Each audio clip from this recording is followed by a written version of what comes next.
আসসালামু আলাইকুম বন্ধুরা, কেমন আছেন? তো আজকে আইফোনে যে পাওয়ার আইসি গুলা থাকে, গ্লাসের যে পাওয়ার আইসি গুলো থাকে পেস্টিং করা। তো এটা নতুন যে ভাইয়েরা আছেন, এই ভাইয়েরা অনেক সময় ক্লিন করার সময় স্ক্রিন ড্যামেজ হয়ে যায় বা আইসিটা ভেঙে যায়, বিভিন্ন রকম প্রবলেম হয়, কাজগুলো করতে পারেন না। তো আজকে এই তাদের জন্য আছে, নতুনদের জন্য এই ভিডিওটা, যে পাওয়ার আইসিটা আমরা কিভাবে ক্লিন করা যায় খুব সহজেই। এটা আমরা পাওয়ার আইসিটা ক্লিন করব। এই পাওয়ার আইসিটা আমরা, এটা মডেল হচ্ছে আইফোন 16 প্রো ম্যাক্স। তো গত ভিডিওতে দেখেছেন যে আইফোন 16 প্রো ম্যাক্সের পাওয়ার এসির আমি কাজ করতেছিলাম। তো আইফোন পাওয়ার এসি যেটা চেঞ্জ করা কথা ছিল, ওই পাওয়ার এসিটা এখন ক্লিন করে আমি এখানে বসাবো। আর এই পাওয়ার এসিগুলো আপনারা, আমি যে সিস্টেমে দেখাবো, এই সিস্টেমে আপনারা সর্বোচ্চ 10 থেকে 15 সেকেন্ডের মধ্যে ক্লিন করতে পারবেন। যে সিস্টেম দেখাবো, আপনি নর্মালি আপনার জন্য আধুনিক কোনো টুলস লাগবে না। আপনার হাতে যে নরমাল টুইজার আছে, এই টুইজারের মাধ্যমেই আপনি 10 থেকে 15 সেকেন্ড বা সর্বোচ্চ 20 সেকেন্ডের মাধ্যমেই কোন প্রকার রিস্ক ছাড়া, কোন প্রকার ড্যামেজ ছাড়া ক্লিন করতে পারবেন। তো চলুন দেখে আসি কিভাবে এটা ক্লিন করতে হয়। কথা বলে ভিডিওটা বড় করবো না, আর ভিডিওটা অবশ্যই বেশি বেশি শেয়ার করে দিবেন যাতে নতুন টেকনিশিয়ান বাইরে দেখে কিছু শিখতে পারে। আর চলুন আচ্ছা, আমরা এখন যে কাজটা করবো, এই যে পিসিবি হোল্ডারের মধ্যে এটা খুব ভালোভাবে বসিয়ে নিব।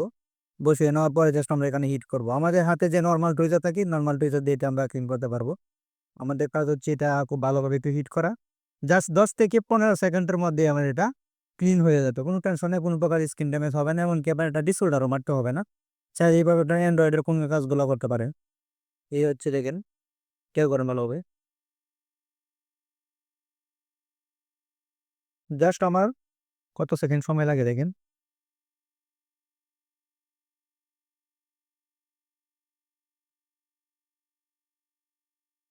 দেখেন আমার একদম ক্লিন করার শেষ অলরেডি।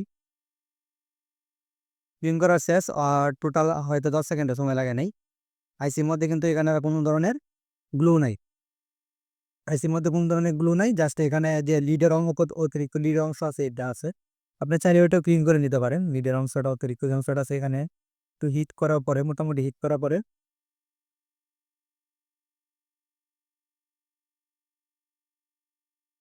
দেখেন কত সুন্দরভাবে ক্লিন আইসিটা। এভাবে হচ্ছে আপনারা যে কোনো ধরনের পেস্টিং আইসি, অ্যান্ড্রয়েড হোক, আইফোন হোক, যে কোনো ধরনের টেস্টিং আইসি, যে পাওয়ার আইসি গুলো থাকে, যেগুলো স্ক্রিন ড্যামেজ হয়ে যায়, এগুলো আপনারা 10 থেকে 15 সেকেন্ডের মধ্যে ক্লিন করতে পারবেন। আমি ভিডিও করতেছি আপনাদেরকে বোঝানোর জন্য, হয়তো আমার এটা 10 সেকেন্ড সময় লাগছে। এটা নরমাল আমরা যখন কাজ করি, এটা 3 থেকে 5 সেকেন্ডে ক্লিন হয়ে যায়। যখন এটা ভালো কিছু দিয়ে করি, 5 থেকে 3 সেকেন্ডে বা 10 সেকেন্ডে ক্লিন হয়ে যায়। তো তাড়াহুড়া করার কিছু নেই। নরমালি করতে পারেন। এভাবে করলে আইসি কোনো প্রকার ড্যামেজ হবে না, কোনো প্রকার প্যাক মিসিং হবে না, স্ক্রিন ড্যামেজ হবে না। এভাবে করতে পারেন। তো ভিডিওটা অবশ্যই বেশি বেশি শেয়ার করে দিবেন। আর ইউটিউব চ্যানেলটা অবশ্যই সাবস্ক্রাইব করে রাখবেন, এরকম আরো নতুন নতুন ভিডিও পেতে। ধন্যবাদ সবাই।